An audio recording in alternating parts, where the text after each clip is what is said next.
Right guys, welcome back. Today I am going to take you through painting the candy red on the Iron Golems. The colours I'm going to be using today are magnesium Vallejo metal colour, Inktense blue by scale 75, um, gold by Vallejo metal colour, and finally alclad 2 candy red. I'm also going to give these guys a varnish in between the stages before I apply the candy red, just to protect the metallics, because I'm not overly fond of the alclad 2 base silver for the candy red. The reason why I'm going to be using magnesium is it's quite a dark metallic. It's got really nice metallic pigments in it, slightly blues and greens. The blue I'm going to use for shading, which is going to mix with the red hopefully and create some really nice dark recesses, and then the gold is just going to help emphasize the highlights. And that's what we're going to cover today. Then the next part we'll move on to either painting the rest of the metallics or maybe the flesh, but we'll see what I want to paint next. So when I'm painting the candy red, I will be wearing a respirator, so I won't be talking, but it'll be quite self-explanatory. I'll just be applying thin coats, and several of them. Also at various points I will stop when the compressor kicks in because it's a bit noisy and I don't like talking over it. But as always, if you're not already subscribed to the channel, please do so. If you like the video, give us a thumbs up, or if you have any feedback that you'd like to add on how it can improve, please feel free to do so. Okay, so we'll start applying the metallics. I'll be hitting all the metallics with this quite roughly, putting down base colours for the rest of the metallics we'll be applying later in our videos.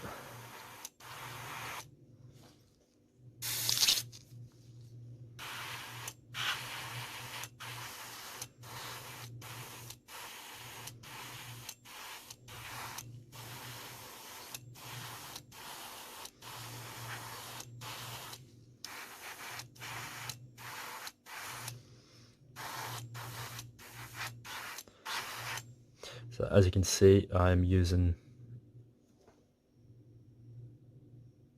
the magnesium. Sorry, I'll try to focus this in here. It's not really wanting to, but it's got a nice sheen to it. I'll do a zoom in later for you guys. Being liberal with this, I'm not really caring where it's going at the moment because I will be masking this at a later date before applying the rest of the colours.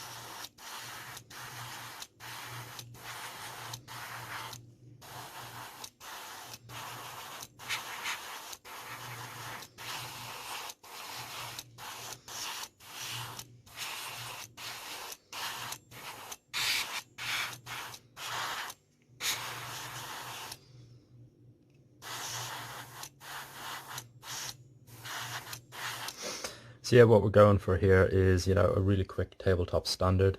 What I might do in a later video once the whole warband is done is go through adding extra details for, say, the leader of the warband, just taking it to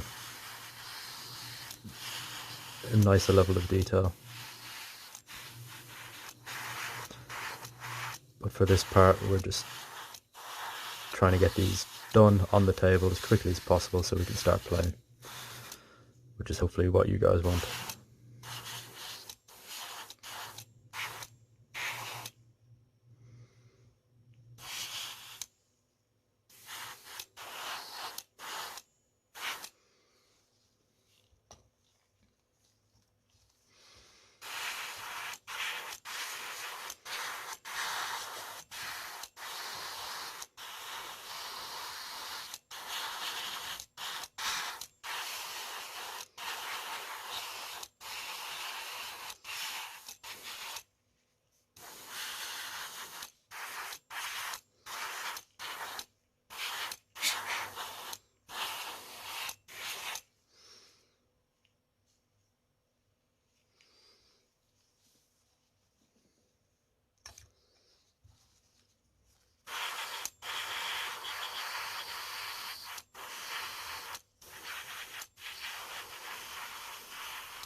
So I don't know if you noticed, but when I'm painting, I'll work kind of left to right and then zigzag back, and just so I do things in a methodical manner so I don't miss models. Sorry, I just need a bit more of the magnesium in there.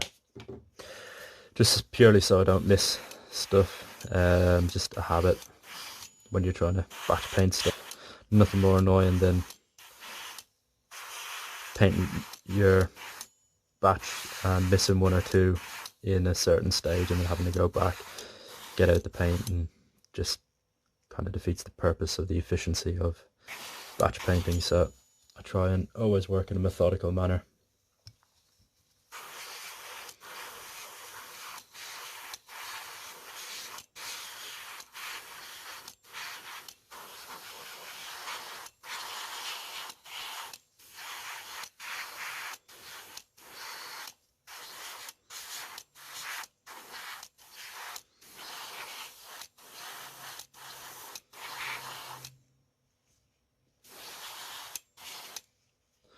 Right, magnesium down. As you can see, very quick,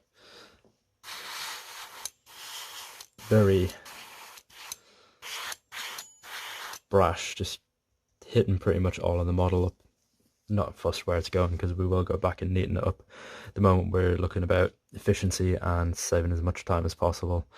So 2 seconds while I clean the airbrush out and we'll move on to the next stage. Right, so a bit more zoomed in for you now. You can see it a bit clearer. Going to start applying the blue, and what I'm going to do is like a reverse zenithal coming up from underneath, adding in a bit of shading so with the blue. So I'll try get this at a good angle for you guys. So there we are, just adding bits of shade. What we will be coming back and applying highlights to this, so don't worry if you get too much over where you want your highlights to be, because we will be adding some with the gold. And just try and imagine where the shadows will fall, and just a quick few touches of the blue. The reason why I used an ink is because of its transparency, so it'll quite transparent when thinned down, but retains its colour quite well.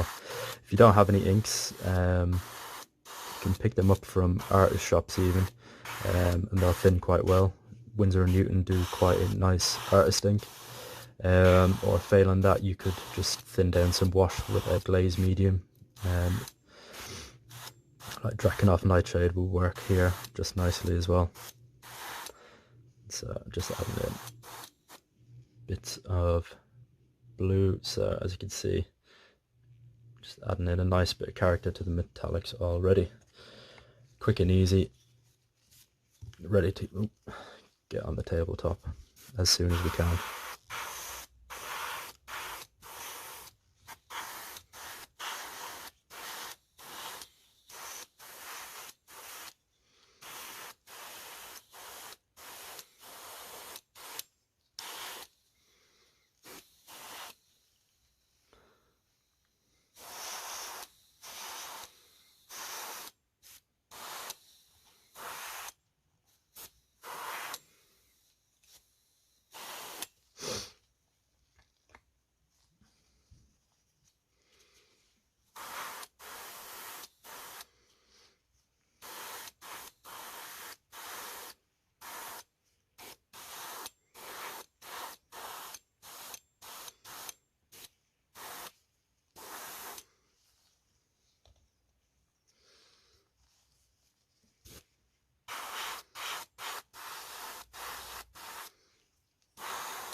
If you don't have an airbrush, you can obviously do this by hand. The reason I use an airbrush is just to speed up the whole process. But don't think that this can't be done with only an airbrush. It's just a bit quicker. So what I'm going to do now, give my airbrush a clean out. I'm going to switch over to my finer detail airbrush just for applying the highlights, so I can do them quite neatly.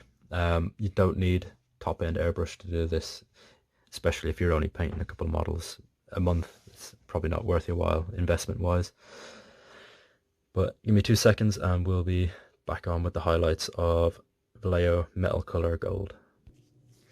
Okay, right, ready to start applying the gold. We're going to do this top down, getting in the highlights. So.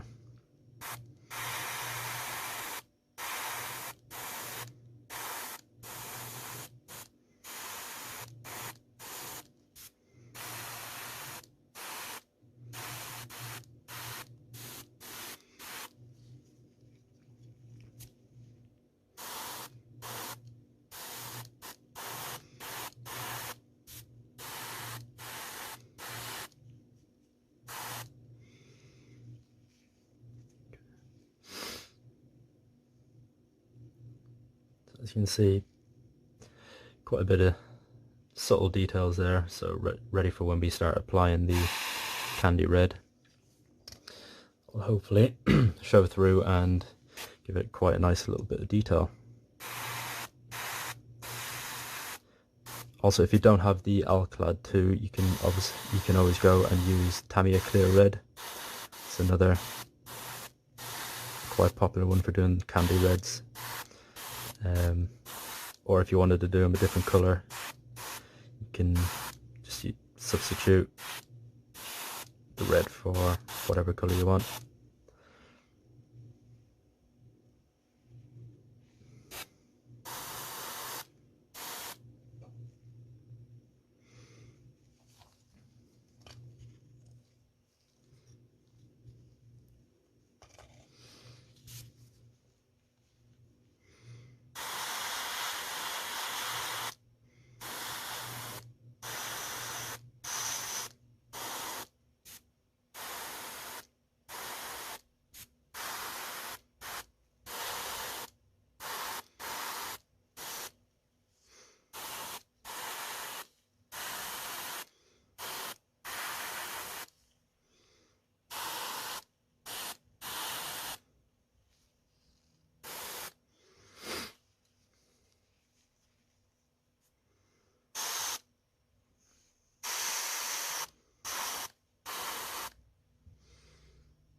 Right, so what I'm going to do, apply a coat of varnish now, and then we'll finally add the candy red.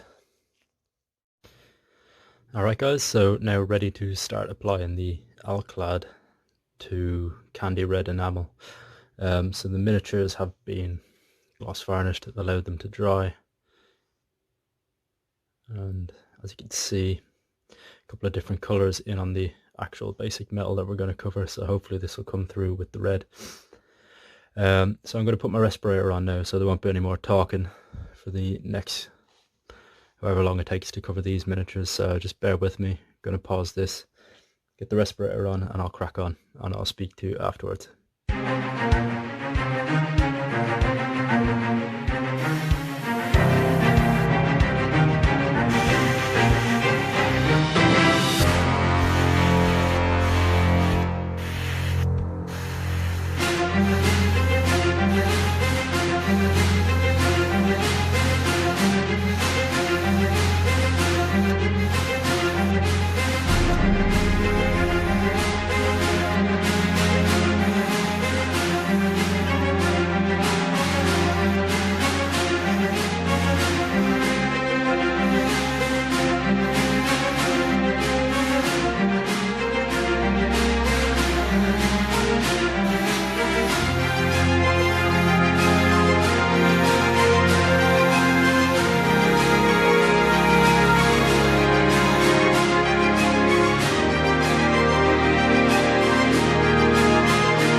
Okay, so there we have the candy red applied. It's probably still a bit tacky, so I'm just holding them by the base for the moment. But as you can see, we've got the nice deep dark shadow there and the lighter red on top. The deeper shadow is obviously thanks to the blue, with the red kind of going towards a purpley black, and then the gold obviously accenting the red to make it a bit brighter, if any of you were wondering the reason behind my colour choices.